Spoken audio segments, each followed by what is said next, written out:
রাজধানীর পুরাতন বিমানবন্দরের জাতীয় প্যারেড স্কয়ারে মহান স্বাধীনতা ও জাতীয় দিবস উপলক্ষে জাঁকজমকপূর্ণ কুচকাওয়াজ অনুষ্ঠিত হয়েছে। দীর্ঘ 18 বছর পর এবার 26শে মার্চের আনুষ্ঠানিকতায় আবারও যুক্ত হয়েছে পূর্ণাঙ্গ প্যারেড প্রদর্শনী, যা এই আয়োজনকে নতুন মাত্রা দিয়েছে। 2008 সালের পর থেকে স্বাধীনতা দিবসের কুচকাওয়াজে এই ধরনের প্রদর্শনী বন্ধ ছিল। 24-এর আন্দোলনে আওয়ামী লীগ সরকার ক্ষমতাচ্যুত হওয়ার পর অন্তর্বর্তী সরকারের সময়ও কুচকাওয়াজ বা প্যারেড প্রদর্শনী আয়োজন করা হয়নি।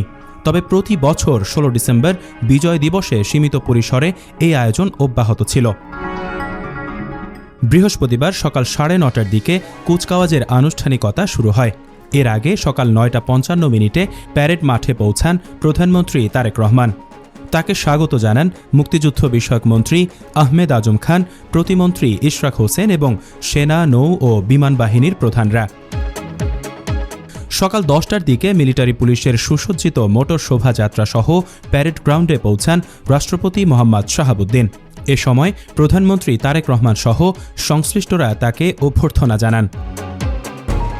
জাতীয় সঙ্গীত পরিবেশনের পর সশস্ত্র বাহিনীর সর্বাধিনায়ক হিসেবে রাষ্ট্রপতিকে গার্ড অব অনার প্রদান করা হয়।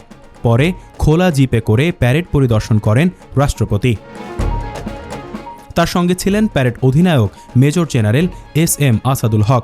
পরিদর্শন শেষে অভিবাদন মঞ্চে ফিরে রাষ্ট্রপতি কুচকাওয়াজের সালাম গ্রহণ করেন। অনুষ্ঠানে মন্ত্রিপরিষদের সদস্য, সরকারের ঊর্ধ্বতন কর্মকর্তা, বিভিন্ন দেশের রাষ্ট্রদূত সহ দেশি বিদেশি অতিথিরা উপস্থিত ছিলেন। প্যারেড স্কয়ারে দর্শনার্থীদের জন্য বসার ব্যবস্থা করা হয় এবং অনেককে জাতীয় পতাকা হাতে নিয়ে অনুষ্ঠান উপভোগ করতে দেখা যায়। তারেক রহমানের নেতৃত্বাধীন বিএনপি সরকার ক্ষমতায় আসার পর এবারের স্বাধীনতা দিবসকে ঘিরে বড় পরিসরে এই আয়োজনের উদ্যোগ নেওয়া হয়। রমজানের শুরু থেকেই প্যারেড স্কয়ারে প্রস্তুতি চলেছে এবং মঙ্গলবার চূড়ান্ত মহড়ার মধ্য দিয়ে তা সম্পন্ন করা হয়। ডেস্ক নিউজ, অগ্রযাত্রা প্রতিদিন। অগ্রযাত্রা প্রতিদিন, নির্ভীক প্রত্যয়ে উজ্জীবিত।